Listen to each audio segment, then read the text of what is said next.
Hello दोस्तों, आप सभी को मेरे चैनल पर हार्दिक अभिनंदन है। तो दोस्तों, आज हम बात करेंगे कि माता सीता और राधा रानी के बीच क्या अंतर है।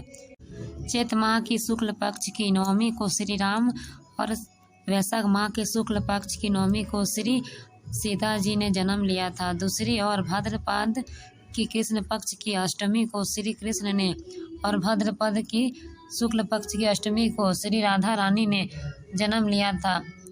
माता सीता और श्री राधा रानी के जीवन के अंतर और समानताओं पर एक नज़र जरूर डालें। माता सीता शहरी स्त्री है और राधा जी एक ग्रामीण महिला है, अर्थात एक राजकुमारी थी और दूसरा साधारण स्त्री।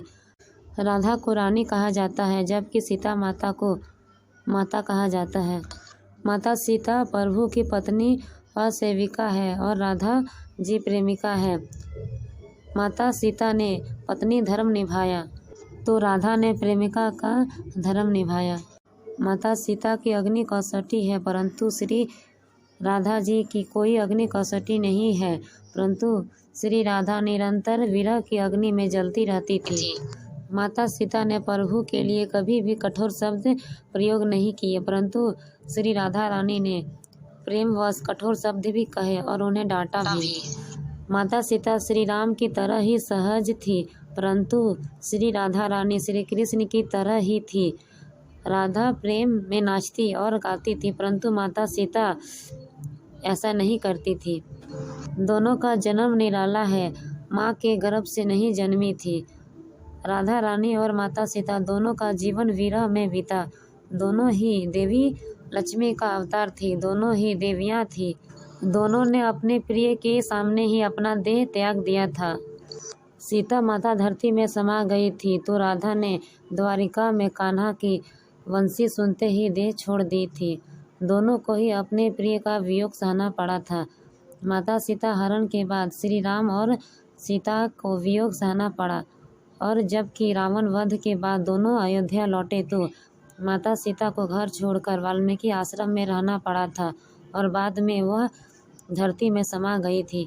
इसी तरह श्री कृष्ण द्वारा वृंदावन छोड़ने के बाद श्री राधा रानी को वियोग में सहना पड़ा और एक दिन इसी तरह श्री कृष्ण की बंसी सुनते सुनते वो अपना देह त्याग दी। जब हम आदर्श जोड़े की बात करते हैं तो सीताराम की और राधे श्याम की साथी की बात करते हैं।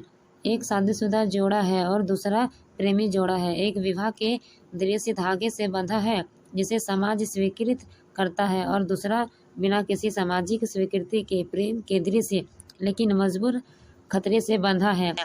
दोनों जोड़ियों की सराहना की जाती है, हमें उन्हें समर्पित कई मंदिर मिलते हैं। हालांकि दोनों तरह के रिश्ते बहुत सारे अंतर और चुनौतियां हैं।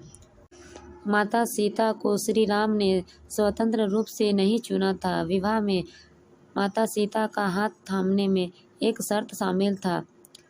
श्री राधा रानी को श्री कृष्ण के बिना किसी शर्त और दबाव के चुना था। इससे यह संघर्ष निकलता है कि श्री राम का माता सीता के प्रति प्रेम सशर्त था और कृष्ण का राधा के प्रति प्रेम बिना शर्त का था। सीता हमेशा अपने प्रति श्री राम के प्रेम की वैधता की जांच करती है और श्री राम की माता सीता को मनसा पर संदेह होता है। राधा रानी और श्री कृष्ण के रिश्ते में ऐसा कुछ नहीं होता, उन्हें एक दूसरे पर बेहद भरोसा है। श्री राम के रिश्ते पर आधार सामाजिक रीति रिवाज और परंपरा है। यदि कोई बात तय रीति रिवाज पर परंपरा के विरुद्ध जाती है तो वह उसे त्याग देता है। श्री कृष्ण ने श्री राधा रानी के लिए सभी रीति रिवाज और परंपरा को तोड़ दिया था। मर्यादा पुरुषोत्तम श्री राम अपने रिश्ते के ऊपर समाज के मापदंडों को सबसे ऊपर रखते हैं और श्री कृष्ण इसके विपरीत करते हैं। माता सीता और श्री राम का विवाह समाज के सामने हुआ था। उनके विवाह के लिए सामाजिक स्वीकृति महत्वपूर्ण है। श्री राधा रानी और श्री कृष्ण ने विवाह नहीं किया, सामाजिक स्वीकृति को कोई परवाह नहीं किया।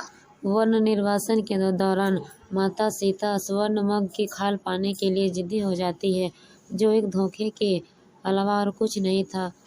और जब श्री राम उन्हें स्वर्ण मग की खाल का वास्तविकता के बारे में समझाने की कोशिश करते हैं तो वे बहुत बहस करती है और माता सीता वहां से जाने को कहती है। इसी दौरान रावण ने माता सीता का हरण भी किया था। इसी कारण माता सीता को अग्नि परीक्षा देनी पड़ी थी। राधा और कृष्ण के बीच इस तरह का भरोसे का मामला नहीं है। राधा कृष्ण से 12 वर्ष बड़ी थी।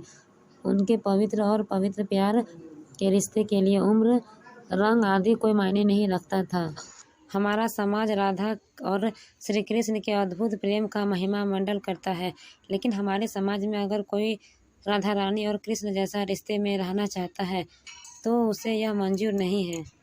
माता सीता और श्री राम के रिश्ते में कई कठिनाइयों के बावजूद भी हमारा समाज इस जोड़े को आदर्श जोड़ा मानता है और इस तरह के रिश्ते और शादी को हमारे समाज में मंजूरी देता है। यह स्पष्ट है कि हमारे समाज को राधा और श्री कृष्ण की तरह एक खुशहाल और संतोषजनक रिश्ते की परवाह नहीं है। उन्हें सिर्फ इस बात की परवाह है कि उनके निर्धारित सामाजिक मानदंड को पूरे होंगे या नहीं, उनका अहंकार संतुष्ट होगा या नहीं, उन्हें इससे कोई फर्क नहीं पड़ता। हमारे समाज में माता सीता और श्री राम की जोड़ी को पवित्र माना गया है और ऐसा आज भी मानते हैं कि माता सीता और श्री राम की जोड़ी पवित्र है। आज भी जब शादी विवाह लगता है तब लोग कहते हैं कि इन दोनों का जोड़ी तो श्री राम और सीता की जोड़ी का जैसा होगा। आज भी लोग उदाहरण के तौर पे भगवान श्री राम और माता सीता का नाम लेते हैं। तो दोस्तों, आपको यह वीडियो कैसी लगी कमेंट में जय श्री राम जरूर लिखें। यदि आप मेरे चैनल पर नए हैं तो मेरे चैनल को सब्सक्राइब करके रखें ताकि मेरी हर एक वीडियो आप तक पहुँचे।